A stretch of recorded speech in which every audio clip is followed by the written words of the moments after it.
This is Nick. This is Jack. Welcome back. It is Monday, November 20th, and today's pod in the holiday week is the best one yet. It's a T-Boy, Jack. You know what I say going into every Thanksgiving, Nick? Oh, I know you say it every year. You want to say it again for the show, man? The turkey. It should be our nation's national animal. We've been saying it for years. Base that thing, respect that thing, and then eat that national animal, Jack. Every country has a bald eagle. Let's go with a turkey. So what if it doesn't fly? Honestly, we like that it's not doing the trend. It's a peaceful animal. Gobble, gobble. It's doing its own thing. So, Jack, first story for today's show. What do we got, man? For our first story, in the most shocking tech story of the year, Sam Altman has been fired by OpenAI. But here's the even more shocking part. He may be unfired this week. For our second story, Formula One's Grand Prix was in Las Vegas yesterday, and the winner wasn't a car or a driver. The winner was a drink. Yetis, Red Bull isn't a sports drink. Red Bull is now a sports team.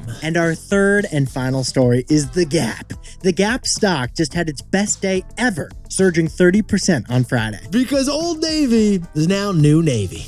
But Yetis, before we hit that wonderful mix of gravy-covered stories. Perfect mix for the week, Jack. Hoarder's Almanac, week 192. Things we're running out of in this economy. Jack and I have been keeping track for you. This week, we are running out of Oreos. Specifically, we are running out of Oreo cream. Yetis, we're not running out of Oreo cookies or Oreo chocolate. What we are running out of is the cream in between the Oreo cookies and the Oreo chocolate. And the cream is really the best part. I mean, frankly, we only eat the cream, right, Jack? Get this, Yetis. A New York City high school math teacher did an experiment with his whole class. Here was the question. Do double-stuffed Oreos really have double the cream? That's an important question because, as Nick mentioned earlier, the cream is the best part. Well, they did the experiment on the double-stuffed Oreos. And Jack, what was the answer, my friend? No, they don't. Double-stuffed Oreos are not double-stuffed. Yeah, here are the numbers, Yetis. Double-stuffed Oreos only have 1.86 times the amount of cream than a regular Oreo. They don't have double the amount of cream. Than a regular Oreo. That's 7% less cream than it could be. That is 7% less delicious than it should be. Yetis, this cream complaint could be the biggest food fraud since the Subway fake tuna. I mean, honestly, Jack and I haven't been this sad about an Oreo since we lost one in a glass of milk 6 years ago. Never forget. Never forget. Now, Oreo defends themselves. They say they haven't touched the cream to cookie ratio. They say they haven't touched the cream to cookie ratio, but honestly, that sounds like a non-denial denial, Jack. Not touching the ratio doesn't mean they're actually double stuffed. It just means maybe they've been understuffed the entire time. Hey, Mondelez, are they double stuffed Oreos or are they understuffed Oreos? One heroic high school math teacher in Manhattan wants to know the truth. And the happiness of those high school math students hangs in the balance. So, Yetis, if you pop open an Oreo right now, besties, if you're dipping that cookie in a tall glass of milky goodness, then check that cream to cookie ratio. The C to C ratio. It's the icing on the cake. Literally. Jack, let's hit our three stories. 15 years before this song, two boys from the Northeast met in the dorm. They had an idea that caused a cultural storm. It's the best one yet, but the best is the norm. Jack, Nick, that's it. I don't even think they need to practice. 50%, that's a fat tip. T-Boy City on your at-list. If you know, you know, cause we ready to go. We can't wait no more, so just start the show. Start the show. For our first story, the biggest tech story of the whole year just played out over the weekend. It's Sam Altman and OpenAI. The most successful CEO in 10 years was just fired for no apparent reason. By the way, if you're watching this show right now on like Spotify or YouTube, if you notice, Jack and I, we're wearing kind of different clothes, right? Like I shaved compared to the intro of this show. I'm wearing a base layer because I was skiing. I'm wearing a hat because I have hat head right now. Yetis, this is the reason why. This story developed so much over the weekend. Jack and I recorded it like late Sunday night after we did the rest of the show. We had to be up to date as possible on this. Here's the best text I got from Nick over the weekend about this story. The first big job taken by artificial intelligence was the biggest job in artificial intelligence. The CEO of ChatGPT just got fired as CEO of ChatGPT. On Friday afternoon at 5 o'clock Eastern Time, the stock markets were closed and Nick and I read this shocking headline. Sam Altman fired by OpenAI. Sam Altman. He's the co-founder of OpenAI, which is the creator of ChatGPT. Honestly, if artificial intelligence had a $100 bill, this guy would be the face of it. Because AI is the most powerful innovation of the 21st century. And Sam Altman is the leader of it. Under Sam Altman, ChatGPT became the fastest growing app in human history. Under Sam Altman's leadership, the valuation of OpenAI 6x'd. It is now worth $90 billion over just a couple years. And now, Jack, we should sprinkle on a little more context here, shouldn't we, man? Firing a CEO who has been that successful while the CEO is at his peak is unheard of. Yetis, this is the biggest firing of a CEO since Apple fired Steve Jobs back in 1985 and severely regretted it. Except this time, it's like if Apple fired Steve Jobs after he'd already launched the iPhone. The only thing bigger than this would be if Tesla fired Elon over Thanksgiving. That would be a bigger tech firing of the CEO. I agree with you. And we would maybe have to do an emergency podcast for that one. But Yetis, the even bigger reason why Sam Altman's firing is so shocking is because there's no apparent reason. Yeah, that's right. On Friday, we all got a reminder that the CEO isn't in charge of the company. The board is in charge. And nationwide, entrepreneurs, they started checking their cap tables and reminding themselves who's actually on the board right now. Because the board of OpenAI is who fired the CEO, Sam Altman. And Jack, how did they describe it exactly when they said why they fired him on Friday? The press release on Friday said Sam Altman had not been consistently candid in his communications with the board. Again, Yetis, this is shocking because one day earlier, Sam Altman had been giving a major speech on AI in San Francisco. And then boom, zero warning, he's suddenly fired for what reason exactly? For not being consistently candid. What a vague reason to fire someone. Now, Weekend Report suggests that the board was uncomfortable with the speed that Sam Altman was rolling out AI. But that just doesn't feel like the real reason. It's so bizarre that the board didn't concretely explain why they're firing this AI wonder kid. And now, Yetis, all of that was shocking. All of those were shockers. But that shocker then led to this shocker over the weekend. The most important investor at OpenAI had no idea they were about to fire the CEO. Because Yetis, Microsoft is the sugar daddy of OpenAI. They're paying for the whole thing, basically. Microsoft owns 50% of the company because they've invested $13 billion to grow OpenAI. And yet, Microsoft CEO Satya Nadella found out about Sam Altman's firing only minutes before all of us found out about the firing. Apparently, Microsoft doesn't have a seat on the board of OpenAI, despite owning 50% of the company, which is another bizarre detail. Now, Yetis, let's whip out the calendars here. All of that's what happened on Friday afternoon. Over the weekend, every person in tech tweeted their hot take based on no information. And then on Saturday, it seemed to OpenAI's board that maybe, just maybe, they'd made a huge mistake. Because on Sunday, according to lots of reporting, OpenAI's board called Sam Altman back, admitted they screwed up, and asked him to be CEO again. Yeah, and then he said, 1 second. Mom, you're not going to believe he's calling me. Sam Altman reportedly said maybe, but only if you restructure the board and replace everyone on the board. Which has Jack and I wondering, did Kendall Roy orchestrate this coup Or did Shiv and Roman get involved? This has Logan's fingerprints all over it. Yetis, that's where we are as of Sunday night. Sam Altman might become CEO again. He might get rehired. And Jack and I are up way past our bedtime. So Jack, what's the takeaway for our buddy Sam Altman? Artificial intelligence is powered by real intelligence. OpenAI just found that out. Yetis, after getting fired, guess what Sam Altman said he wants to do over the weekend? He said he wants to launch his own company now. He wants to relaunch an AI company. We're calling it SAAI, like Sam Altman Artificial Intelligence. It rolls off the tongue. And guess who would join him?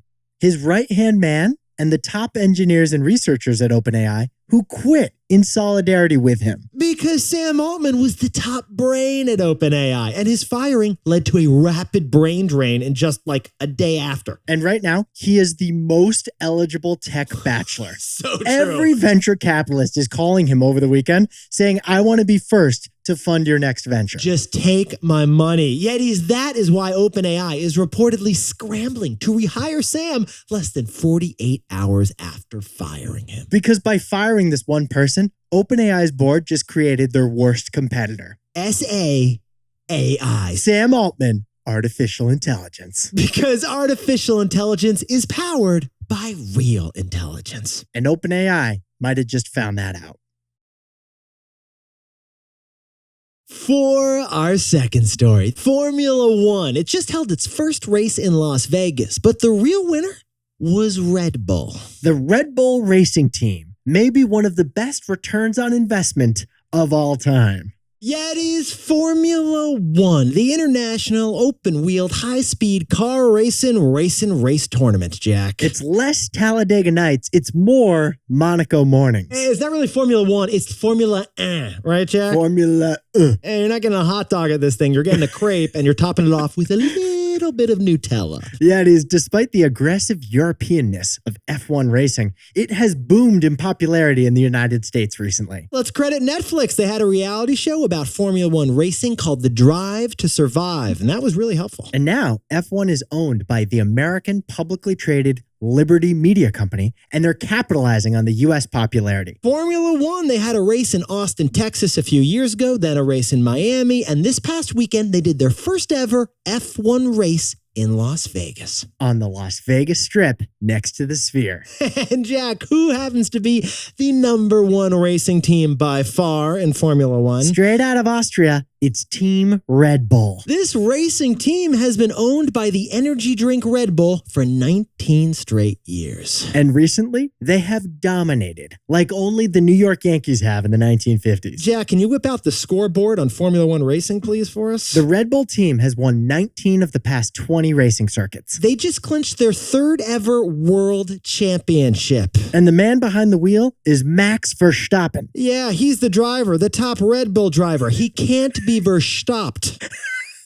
But the real winner here, Yetis, it isn't Max Verstappen, it's not Formula One, and it's not the cars. It's a can of Red Bull. Because Red Bull's winning streak on the track is winning drinkers at the store. Okay, Yetis, Jack and I have to talk to you about one of our favorite marketing sayings. Jack, can we share this marketing saying, please? Win on Sundays, sell on Mondays. We repeat, win on Sundays, sell on Mondays. What does that mean exactly? Because if you're sponsoring the winning team that everyone sees on TV, sales will follow. And Red Bull just confirmed it. Red Bull CEO just announced, we're experiencing, and I quote, incredible consumption of Red Bull thanks to our F1 victories. Now, Red Bull wouldn't give us the exact numbers, but apparently wherever there's a Formula One Grand Prix happening, Red Bull sales are following. Red Bull sales get their wings. We're talking from Miami to Dubai to Singapore to Sao Paulo, Brazil, where there is an F1 race.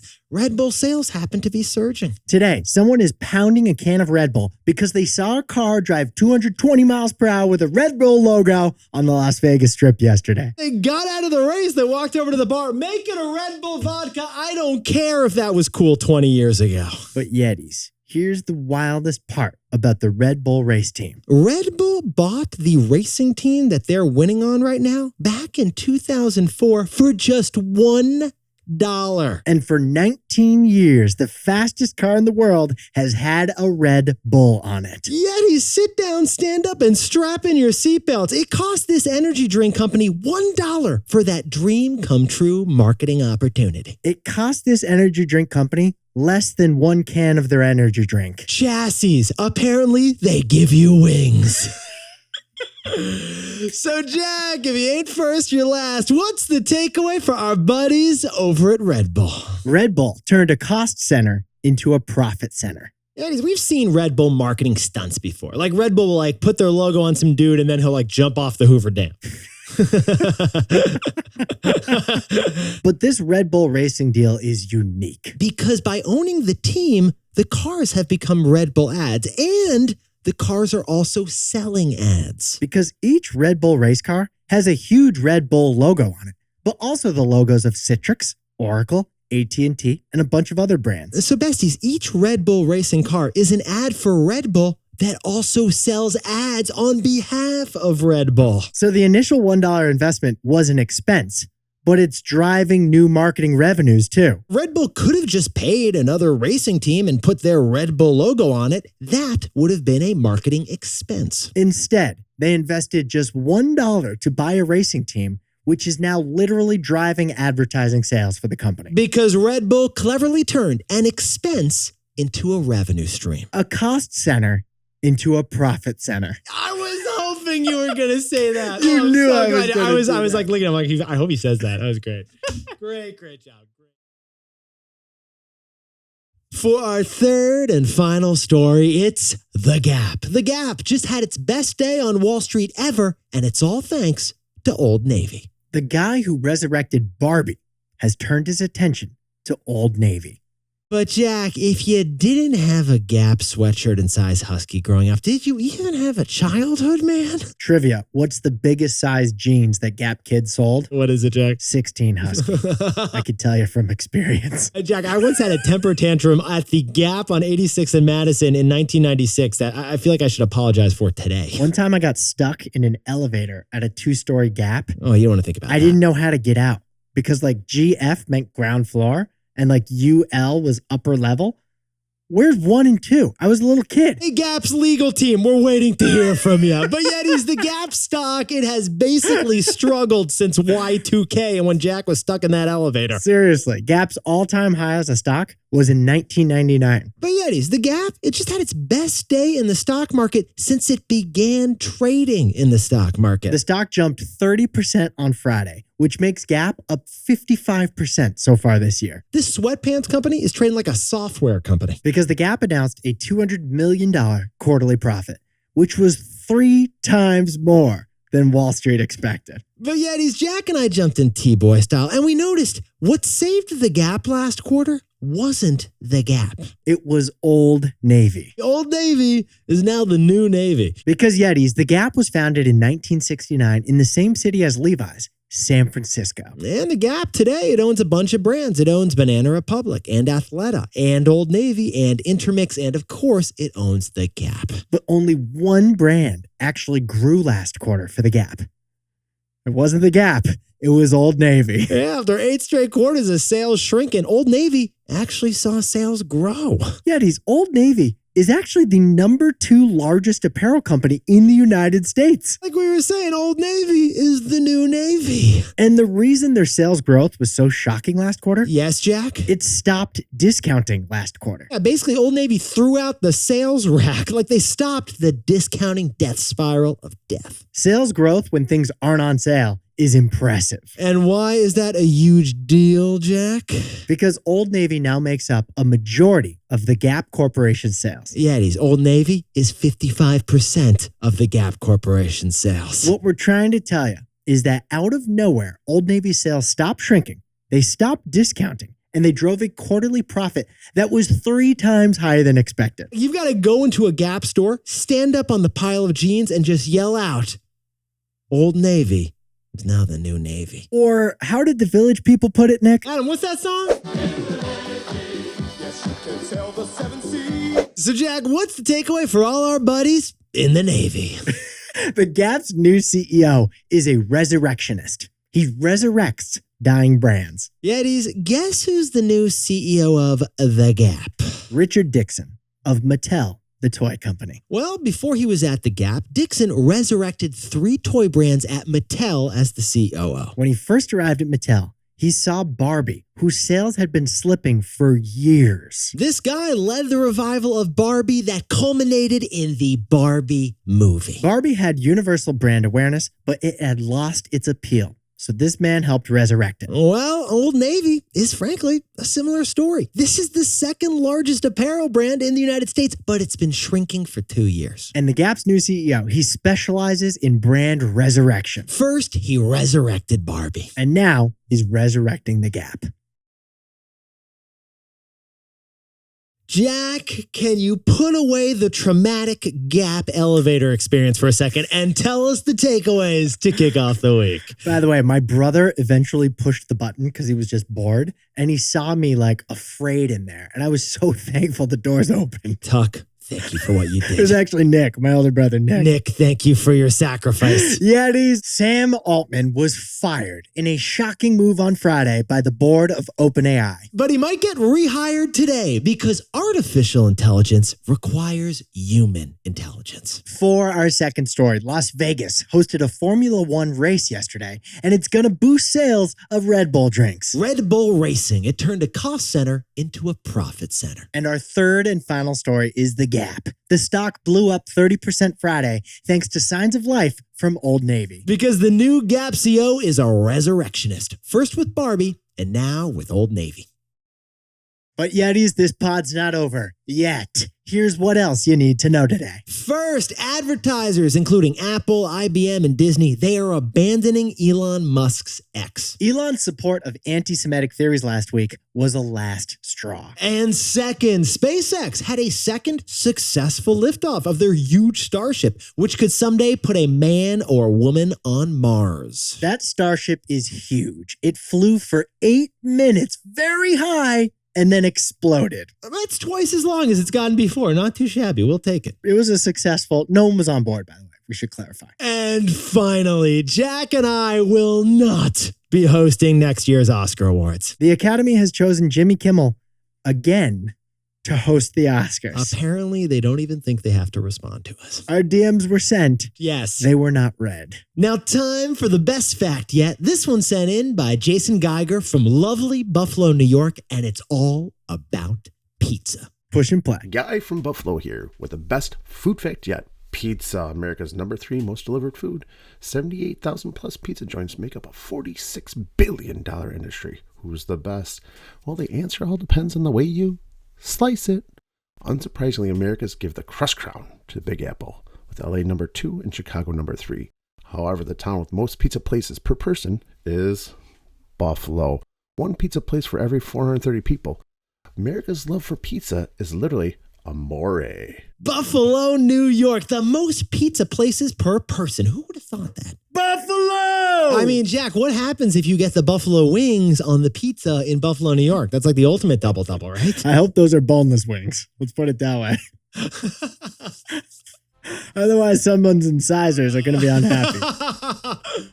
Yetis, you look fantastic to kick off the week. And remember, wherever you are, whatever dessert you are eating, remember to check that cream to cookie ratio. And I have no issue with the bald eagle. No. I just think our love of turkeys is unique, and we should embrace that. Ben Franklin would agree with you. Yes, he would. Yetis, check that frosting and tell your friends HYHTBOY. Have you had the best one yet? That's how we grow the show. If you know, you know. Nick and I will see you tomorrow.